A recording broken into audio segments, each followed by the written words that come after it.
بسم اللہ الرحمن الرحیم ایاک نعبد و ایاک نستعین۔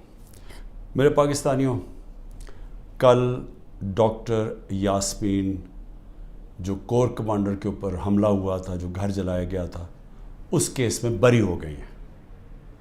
عدالت نے ان کو بے قصور قرار دے دیا گیا ہے۔ اب ڈاکٹر یاسمین ہماری سینٹرل پنجاب کی پریزیڈنٹ ہیں۔ سینٹرل پنجاب کی پریزیڈنٹ جب بری ہو جاتی ہیں تو اس کا مطلب کہ یہ پارٹی پالیسی نہیں تھی، یہ جو جلائے گئے ہیں، وہ جو گھر جلایا گیا اور جدھر بھی 3-4 جگہ اور جو جگہیں جلائی گئی ہیں، یہ پارٹی پالیسی نہیں تھی، کیونکہ ڈاکٹر یاسمین تو پریزیڈنٹ ہوتے ہوئے انہوں نے پارٹی پالیسی بتانی تھی نا کیا ہے۔ تو جب وہ بری ہو گئی اور وہ ان کی ویڈیو چل رہی ہے، یوٹیوب پہ چلے جائیں، وہ بار بار کہہ رہی ہیں کہ آپ نے اندر نہیں جانا، لاؤڈ سپیکر پہ کہہ رہی ہیں اندر نہیں جانا، تو اس سے اب آگے سوالات اٹھ جاتے ہیں کہ کیا یہ جو لوگوں کو اندر ڈالا گیا، 10,000 سے زیادہ لوگ جیلوں میں ہیں، کیا یہ ایک پری پلان ایک منصوبہ بنا ہوا تھا کہ اس کی آڑ لے کے یہ جو کور کمانڈر کا گھر ہے اور یہ جو اور جگہوں پہ آگے لگی ہیں، ان کی آڑ لے کے ساری پارٹی کو بین کرنا تھا؟ ساری پارٹی کے اوپر جس طرح کا اس وقت ظلم و تشدد کیا جا رہا ہے، کیا یہ پہلے سے پلان تھا؟ اب تو یہ سامنے آ رہا ہے، یہ تو اب واضح ہو گیا ہے کہ اس کا مطلب کہ جو بھی کوئی کر رہا تھا وہ پارٹی پالیسی نہیں تھی، نہیں تو ڈاکٹر یاسمین بری نہ ہوتی۔ اور میرا 27 سال کی پولیٹکس میں چیلنج کرتا ہوں کہ کہیں بھی آپ جا کے مجھے یہ بتا دیں کہ میں نے کہا ہو کہ قانون سے باہر جانا ہے۔ پرامن احتجاج، دھرنا کرنا، لانگ مارچ کرنا، جب تک وہ پرامن رہے، یہ ہمارا حق ہے، یہ میرا آئین، میری کانسٹیٹیوشن مجھے یہ حق دیتی ہے اور یہ سب کو پاکستانیوں کو دیتی ہے۔ 3 لانگ مارچز ہمارے خلاف کی گئی، 3۔ بتائیں کتنی FIR کٹی، کتنے لوگوں کو کتنوں کے گھروں میں گھس کے ان کے دروازے توڑ کے اندر جا کے لوگوں کو جیلوں میں ڈالا گیا، کتنوں کی مار پٹائی کی گئی، کتنوں کے اوپر ٹیئر گیسنگ کی گئی۔ اور مجھے یہ بتائیں کہ اب جو ہمارے لوگوں کو اندر ڈالا ہوا ہے، کیا کوئی اس کے اوپر انڈیپینڈنٹ انکوائری ہوگی یا نہیں ہوگی؟ دیکھیں یہ ہو ہی نہیں سکتا، یہ دنیا کا قانون نہیں ہے کہ آپ ہی جج کریں، آپ ہی فیصلہ کریں سزا اور آپ سزا دے دیں، جج، جیوری، ایکسیکیوشنر۔ یہ تو دنیا میں کہیں بھی نہیں ہوتا۔ ہمیشہ جب کوئی انسیڈنٹ ہوتا ہے انڈیپینڈنٹ انکوائری ہوتی ہے۔ اور میں بار بار، میں جب سے جیل سے نکلا ہوں، میں نے چیف جسٹس کے سامنے مذمت کی اور میں نے تب بھی کہا کہ یہ ہماری کبھی پالیسی نہیں رہی۔ جو پارٹی الیکشن چاہ رہی ہے وہ انتشار نہیں چاہتی، کیونکہ انتشار تو وہ چاہ رہے ہیں جو الیکشن سے بھاگ رہے ہیں، اور یہ جو بھاگ رہے تھے الیکشن سے، یہ ساروں کی مل کے سازش تھی۔ دیکھیں اب پیچھے جائے نا، میں بیل پہ تھا، میں ہائی کورٹ کے اندر بیٹھا ہوا ہوں، مجھے کوئی میرے پر چارج بھی نہیں تھا۔ اسلام آباد جانے سے پہلے میں نے یہ کہا کہ اگر کوئی وارنٹ نکلی تو میرے سامنے رکھے، میں چپ کر کے ایکسیپٹ کر کے آپ مجھے جیل میں لے جائیں۔ یہ میں کہہ کے نکلا تھا۔ پھر کیا ضرورت تھی کہ اتنا بڑا ایک کمانڈو سٹائل حملہ ہوتا ہے، شیشے توڑتے ہیں، لوگوں کو ڈنڈے مارتے ہیں، جس طرح کے وہ بیچارے وہاں کام کرنے والے جو رجسٹری آفس میں تھے ان کو ماریں پڑتی ہیں، کمپیوٹر توڑ دیتے ہیں، شیشے توڑ دیتے ہیں، اور مجھے ایک دہشت گرد کی طرح پکڑ کے لے کے جاتے ہیں، جو اس کی ساری دنیا میں وہ چلی جاتی ہیں تصویریں۔ تو اس کا بعد تو رد عمل آنا تھا۔ تو اب میں یہ سوچ رہا ہوں کہ کیا یہ جان کے کیا گیا تھا؟ کیونکہ مجھے آرام سے بھی پکڑ سکتے تھے، مجھے پولیس بھی پکڑ سکتی تھی، میں ہائی کورٹ سے باہر نکلتا تب بھی پکڑ سکتے تھے، میرے ساتھ تو کوئی لوگ ہی نہیں تھے۔ تو کیا وہ سارا کچھ کرنا، وہ مار دھاڑ کرنا، کیا یہ منصوبے کا حصہ تھا؟ اور یقین کریں، جیسے ہی میں اندر گاڑی کے بیٹھا ہوں، جب انہوں پکڑ کے لے کے گئے، بڑی میرے سے تمیز سے باتیں ہوئی، کوئی میرے سے برا سلوک نہیں ہوا، وہاں سے لے کے نیب میں۔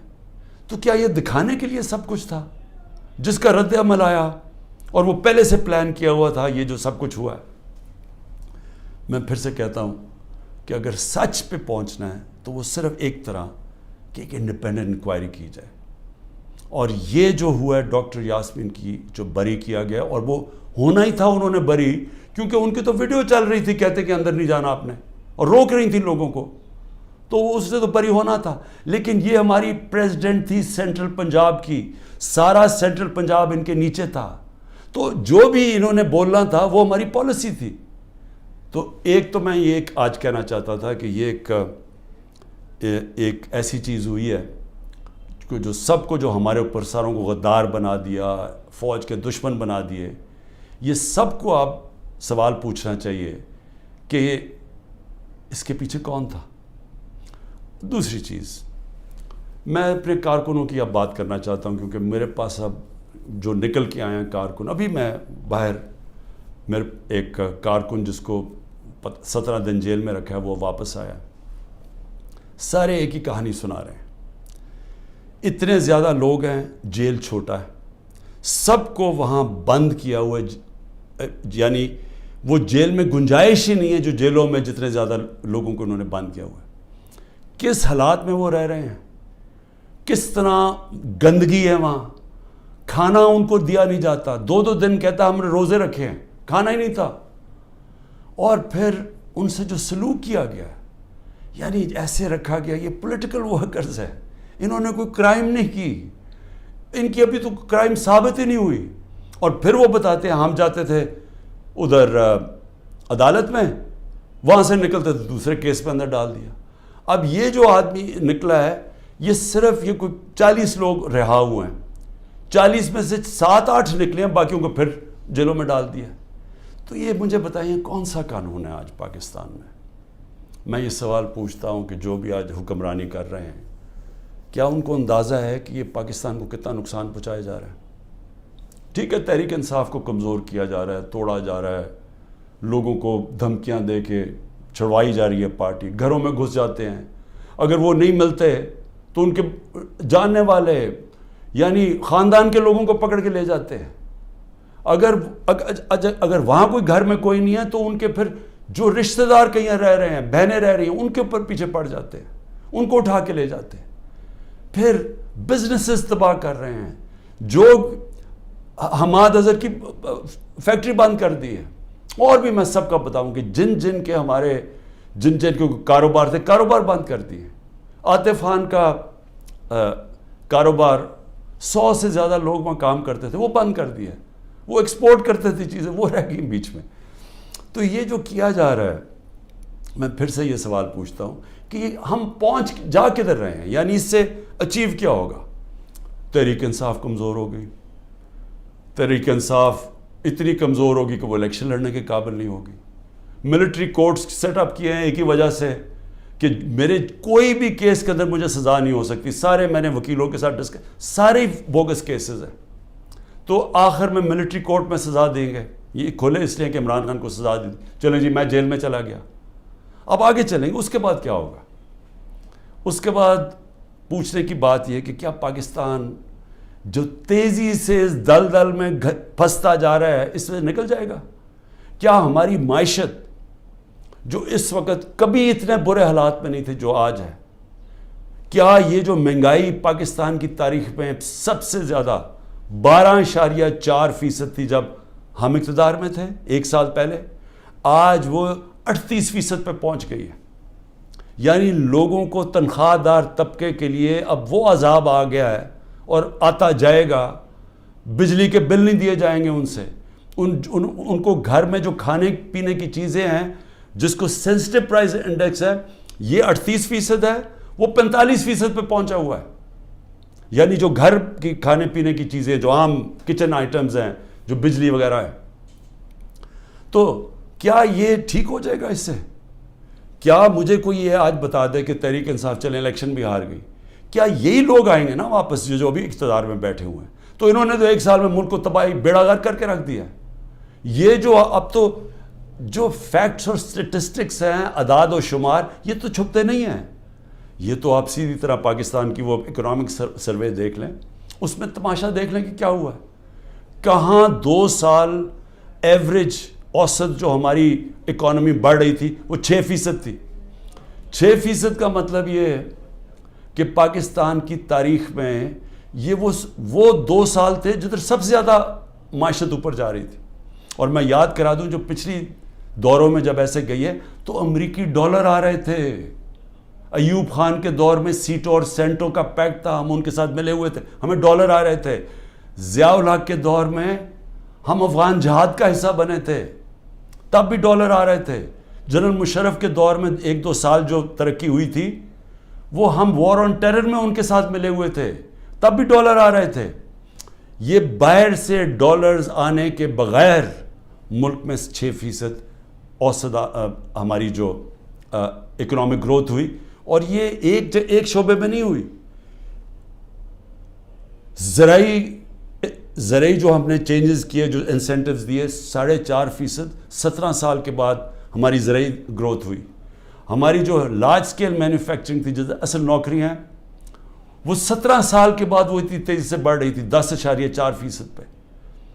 تو جو انڈسٹری بھی بڑھ رہی تھی, ہماری زراعت بھی, جو پروڈکشن سینٹر سے بڑھ رہے تھے, پہلی دفعہ زور لگایا تھا ہم نے آئی ٹی کے اوپر, ٹیکنالوجی کے اوپر, جو 75% اس کی ایکسپورٹس بڑھ گئی تھیں, اور آگے انہوں نے اور آگے جا رہا تھا. بیرون ملک سے اوورسیز پاکستانی پیسہ بھیج رہے تھے. روشن ڈیجیٹل اکاؤنٹ میں $5 ارب آ چکا تھا, اور 1.5 سال کے اندر, اور تیزی سے بڑھ رہا تھا. یعنی بیرون ملک پاکستانیوں کا پیسہ آنا شروع ہو گیا تھا.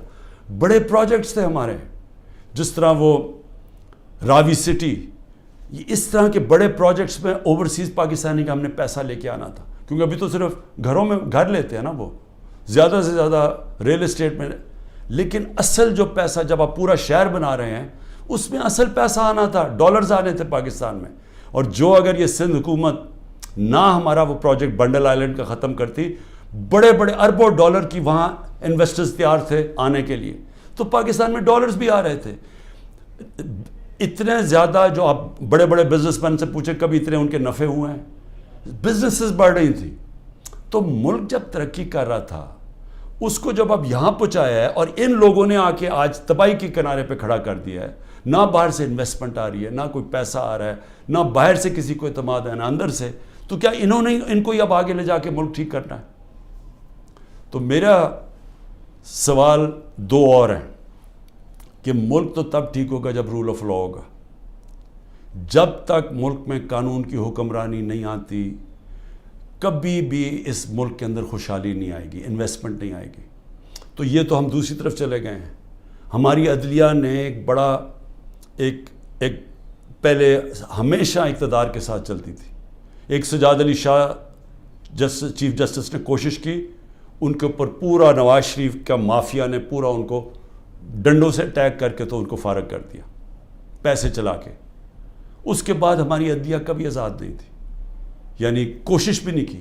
پہلی دفعہ 2007 میں وکلا کی موومنٹ شروع ہوئی, چیف جسٹس کے ساتھ وکلا کھڑے ہوئے, آہستہ آہستہ قوم کھڑی ہوئی, اور پہلی دفعہ پاکستان میں امید ہوئی کہ ہماری عدلیہ آزاد ہو رہی ہے. اور عدلیہ نے اچھے فیصلے کیے, لوگوں کو اعتماد آنا شروع ہوا آہستہ آہستہ عدلیہ میں. وہ سارا کچھ آج تباہی کے کنارے پہ پھر سے پہنچ گیا. آج عدلیہ سہم گئی ہے, ان کو ڈرایا دھمکایا جا رہا ہے, ججز کو ٹیلی فونز کال جا رہی ہیں, ان کے اوپر ٹیپیں دکھائی جا رہی ہیں بلیک میل کے لیے, یا آپ کے ٹیپیں ہیں, یا آپ کے اوپر یہ کوئی کیسز بنائے ہوئے ہیں. وہ گھبرائے, سہمے ہوئے ہیں. جو ججز کا ہم نے حالات دیکھے ہیں, وہ اس مشکل حالات میں بھی پوری کوشش کر رہے ہیں کہ قانون کے ساتھ چلیں, لیکن ان کے اوپر وہ پریشر ڈالا جا رہا ہے کہ وہ کام کریں جو کہ سارا وقت ہماری عدلیہ کرتی ہے, طاقتور کے ساتھ چلے جائیں. اور پھر میڈیا کو جس طرح انہوں نے میڈیا کا منہ بند کیا ہے, اور جس طرح کی دھمکی دی گئی ہے. اور میں آج یہ پوچھنا چاہتا ہوں, وہ بڑے بڑے لوگ جو ہمارے دور پہ کہتے تھے کہ جی میڈیا کی آزادی کے اوپر ہم کوشش کر رہے ہیں وہ آزادی واپس لینے کے لیے, میں آج ان سے پوچھتا ہوں کہ آج وہ کدھر چلے گئے ہیں؟ آج کیوں نہیں آپ بول رہے؟ آج تو آپ کے اوپر وہ میڈیا کے اوپر کیا, یہ مارشل لاز کے اندر بھی نہیں ایسا تھا. مشرف کے مارشل لا میں بالکل اس طرح کی پابندیاں نہیں لگی تھی. آپ دیکھ لیں مشرف کا مارشل لا, یعنی میں اپوزیشن میں تھا, ہمیں پوری موقع ملتا تھا بولنے کا. آج تو نام بھی نہیں عمران خان کا کوئی لے سکتا, تحریک انصاف کا کوئی نمائندہ بھی نہیں جا سکتا. تو کدھر کی میڈیا کی آزادی؟ اور جمہوریت تو ہوتی ہے, جمہوریت کے پلر کیا ہوتے ہیں؟ سب سے پہلے فنڈامنٹل رائٹس پروٹیکٹ کرتی ہیں عدالتیں. جو ہمارے شہریوں کے فنڈامنٹل رائٹ ہے پرامن احتجاج کرنے کا, وہ ختم ہو گیا. ایک پولیٹیکل پارٹی کی اپنے جو ایکٹیویٹیز کرنے کے لیے جو اپنی جلسے کرتی ہیں, جلوس کرتی ہیں, وہ سب ختم ہو گئے ہیں. ایک پوری جو پارٹی 60 سے 70% پاکستان میں سب سے بڑی پارٹی ہے, اس کو بند کیا جا رہا ہے. اس کا مطلب جمہوریت ختم کی جا رہی ہے. عدالتوں کو دبایا جا رہا ہے, سپریم کورٹ کو تقسیم کیا ہوا ہے اور ان کو کمزور کیا گیا ہے. ان کے اوپر پریشر ڈالا ہوا ہے کہ وہ فیصلے نہ کریں, جمہوریت کے ساتھ نہ کھڑے ہوں. اور میڈیا کا وہ منہ بند کر دیا, جو کہ پھر اس کے بغیر تو جمہوریت چلتی نہیں آزاد میڈیا کے. تو آزادی رائے بھی ختم ہو گئی ہے. تو اب رہ کیا گیا ہے؟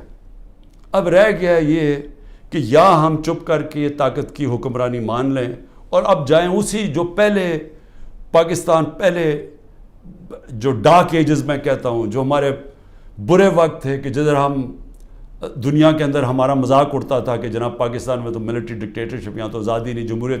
بار بار ہندوستان سارے فورمز پہ کہتا تھا کہ پاکستان میں جمہوریت ہی نہیں, ہم بات کس سے کریں. اور آج واپس اسی دور کی طرف جا رہے ہیں. یعنی جمہوریت کو جو تباہی کی طرف لے کے جا رہے ہیں, اس کا مطلب آزادی جا رہی ہے. حقیقی جمہوریت وہ ہوتی ہے, وہی حقیقی آزادی دیتی ہے, کیونکہ وہ آپ کے بنیادی حقوق کی حفاظت کرتی ہے, وہ انصاف دیتی ہے. طاقتور سے آپ کا نظام, آپ کا آئین آپ کو تحفظ دیتا ہے, لوگوں کو آزاد کر دیتا ہے.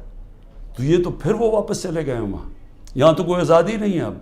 یہاں تو ہر قسم کی آزادی پہ پابندی لگ گئی ہے. تو یہ آزادی کے اوپر پابندی نہیں لگی, یہ ملک کے فیوچر کے اوپر پابندی لگ گئی ہے. ملک اس دلدل میں سے نکلا گا کیسے؟ مجھے یہ بتائیں کہ ان کے پاس اب کیا فارمولا ہے. میں آپ کو بتاتا ہوں کیا فارمولا ہے. ایک ہی فارمولا ہے کہ پاکستان کے اندر رول آف لا قائم کریں.